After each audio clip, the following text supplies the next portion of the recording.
French Seventh Adventist Church, they saw the men coming. Of course, they have these, weapons, and they're coming up the parking lot with weapons. The French believers saw them coming and cried out to the Spanish-speaking SDA church, and so both closed their doors.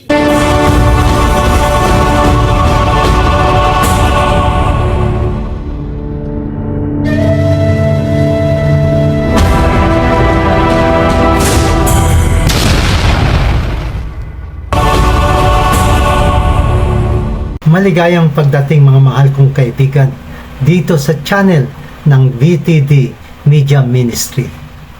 Maari po bang pakilike at pakishare ang napapanahong video ito? Sa intro ng ating video ay ipinapakita kung paano ni-raid ng ICE agents ang isang Adventist church sa Georgia na ito ay walang warrant. Kaya ang pangyayaring ito ay nakakaiba at nagpaaalala sa akin para sa mga darating na persecution laban sa mga Kristiyanong naniniwala sa Biblia. Ngayon, anong gagawin ng simbahan para protektahan ang mga pagsasamba at paglilingkod sa Diyos? May magagawa bang iglesia para protektahan ang mga kaanib nito? Ayon sa Lucas 21:12, ngunit bago mangyayari ang lahat ng ito, kayo'y dadakpin at uusigin. Kayo'y lilitisin sa mga sinagoga at ipabibilanggo. At dahil sa pagsunod ito ninyo sa akin, isasakdal kayo sa harap ng mga hari at mga gobernador. Habang ang lahat ay masayang naglilingkod sa pagsamba, ang iglesia ay punong-puno ng mga tapat na mga sumasamba, at habang umaawit ang lahat ng awiting Don't Forget the Sabbath, na puno ng pagluluwalhati sa Diyos ang buong bulwagan ng simbahan. At biglang dumating ang mga ahente na kumakatok sa pintuan ng simbahan upang aristuhin ang mga miyembro at dadalhin sa isang block off site. At magtatanong tayo, ano ba ang krimen o kasalanang aming nagawa at bakit kami huhulihin? Dahil ba sa hindi kami kasama sa pagsamba sa huwad na araw ng pagsamba? Imagine mo kaibigan sa ating nasasaksihan mula sa videong ito. Ito ay parihong kapangyarihan na gumagawa ngayon at sa darating na panahon para usigin ang nalalabing bayan ng Diyos. Trump made after winning the election in November was tapping one man to be what he calls his border czar. Tom Homan is a former Border Patrol agent and acting director of ICE with decades of experience in Republican and Democratic administrations. I sat down with him this week and began our conversation by asking him about the role of the U.S. military. Ngayon, mga mahal na kaibigan, ang mga ICE agents ay inaaresto ang mga tao dahil sa mga undocumented immigrants.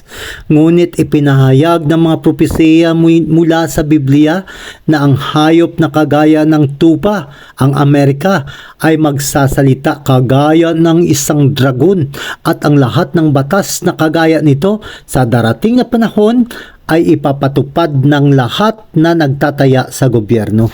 I want to go back to who you're deporting. Aside from the long list of executive actions, the administration said it will no longer tell ICE agents they have to avoid sensitive locations, including schools, hospitals, churches. Benjamin Huffman, the acting Homeland Security Secretary, said in a statement, criminals will no longer be able to hide in America's schools and churches to avoid arrest. What criminals are hiding in schools? Middle schools, elementary schools. You going to go into those? How many? Target nila ngayon ang mga simbahan at ang mga tinaguriang mga kriminal na hindi makapagtago sa mga paaralan maging sa mga simbahan. Preventing ICE from making arrests in a variety of locations, including schools and churches, goes back to 2011. And now, just one full day into President Trump's second term, teachers and religious leaders are preparing to protect their students and parishioners. and we're getting them out of the country. We just started that. We're getting them out of the country, and they're going to be gotten out of the country fast. At wala na mga lugar ngayon na magagamit bilang mga taguan. Ang ibig kong sabihin, itong mga agents na kagaya ng ICE ay darating na lang na kumakatok sa mga pintuan ng inyong mga simbahan kung saan kayo naroroon. Kahalintulad sa nangyari sa simbahan ng Adventista doon sa Georgia. At ang mga otoridad na gaya nito ay walang puok na pwede silang limitahan.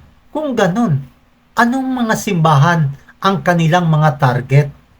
Kaya dapat ngayon ay alam na natin kung paano tumugon sapagkat mayroon na silang mga resources na kung paano aristuhin at idetini ang 11 milyon.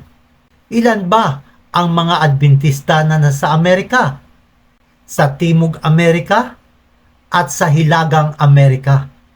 Ito ay itinataya sa 1 milyon. Si Pastor Sam Ryan ng Seventh-day Adventist Church sa Georgia ay nagkwento na habang sila ay mayroong paglilingkod at pagsasamba sa loob ng iglesia ng Seventh-day Adventist doon sa Georgia, sila ay pinasok sa simbahan ng mga ICE agent na may mga armas ngunit walang dalang mga waran. At ang ginawa ay inaristo ang 2 bona fide members ng Seventh-day Adventist. And so the church there in Douglasville, Georgia, the French Seventh Adventist Church, they saw the men coming. Of course, they have these, weapons. And they're coming up the parking lot with weapons. The French believers saw them coming and cried out to the Spanish-speaking SDA church. And so both closed their doors.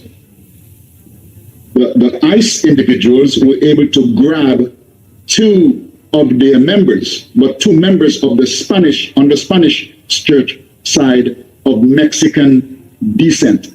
They grabbed these 2 men, they arrested them, and quickly took them away. Just about the time, as Pastor said, of the midday service there at this French-Spanish Seventh-day Adventist Church. Again, 2 congregations, large building, French meeting one side, the Spanish meets on the other side, right? But they were able to close the doors before they got inside the building with their weapons. But they grabbed these 2 bona fide Seventh-day Adventist members. They are members of the Spanish Seventh-day Adventist Church there in Douglasville, and they took them away. They arrested them and took them away. They didn't have any warrant. They didn't ask anything. They just saw these 2 individuals. Of course, they look Hispanic, right? And again, not able to present any ID. They just grabbed them without sharing much information, much hassle, and they just took these individuals away. Apokalipsis 13:15, at siya ay pinagkaloobang makapagbigay ng hininga sa larawan ng hayop upang ang larawan ng hayop ay makapangungusap at upang ipapatay ang lahat ng hindi sumasamba sa larawan ng hayop. SpectrumMagazine.org sabi, Fair grips Latino Adventist community as Los Angeles ICE raid continue. Katulad sa nangyari sa SDA Church doon sa Georgia, ang ICE agents ay inaristo ang Seventh-day Adventist na pareho sa Los Angeles na ang ICE ay darating na lamang upang umaristo na nagdala ng pagkatakot sa mga Hispanic Adventist churches at hinaharap ang trauma at ang ministry ay nagsara noong June 20, 2025. Sa loob ng 14 na araw, ang lumipas mula nang magsimula ang Immigration and Customs Enforcement o ICE ay nang mag-raid sa Los Angeles noong June 6, 2025 na pinataas ang bilang dahil sa presensya ng 4,000 na National Guard troops, 700 na US Marines na nagpataas ng pagkatakot sa mga Latino community sa lungsod. Lalo sa mga imigrante na kulang ng permanent legal status na nagtatrabaho sa mga factory, car washes at shopping centers ay naghimok ng malaking protesta para sa Hispanic Adventist churches tulad ng Iglesia Adventista Central Hispania, ang Central Spanish Adventist Church sa downtown ng LA. Ang takot na ito ay naging dahilan upang maparalyze ang mga normal na gawain ng congregation. Mga mahal na kaibigan, upang maipatibay ang tatak ng hayop, dapat may batas na kaakibat ng batas ng kamatayan. Sa Apokalipsis 13:15, dahil ang mga tumatanggi sa tanda ng hayop ay papatayin.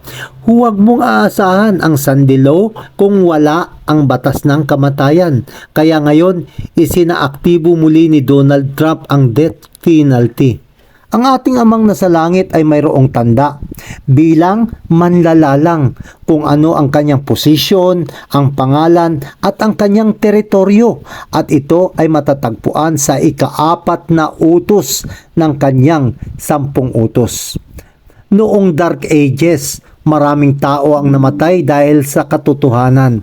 Ang pagkakaisa ng simbahan at estado ay mauulit muli. Ngunit sa panahong ito ay mas magiging grabe at mas matitindi na kahit pa ang mga hinirang ay malilinlang. Ngunit iipunin ng Diyos ang kanyang bayan, ang kanyang mga nalabi. Mga taong hindi mabibili o maibibintaman, sila ay magkakaroon ng tatak ng amang nasa langit sa kanilang mga noo na lubos na sumuko kay Kristo, at itong tatak ng Diyos ay naitatag sa mga katotohanan ng salita ng Diyos. Kaibigan, ako ay umaapila sa inyo, mga kapatid ko kay Kristo, na sa mga sandaling ito ng mga pangwakas na panahon na tayo ay maninindigan para sa katotohanan at isuko ang inyong mga pagnanasa sa ating dakilang Diyos. Hanggang sa muli, mga mahal kong kaibigan, patuloy lang tayong mag-aral ng salita ng Diyos at manatili tayo dito sa programa ng mga istorya, propesiya at mga katotohanan na nagmula sa Biblia.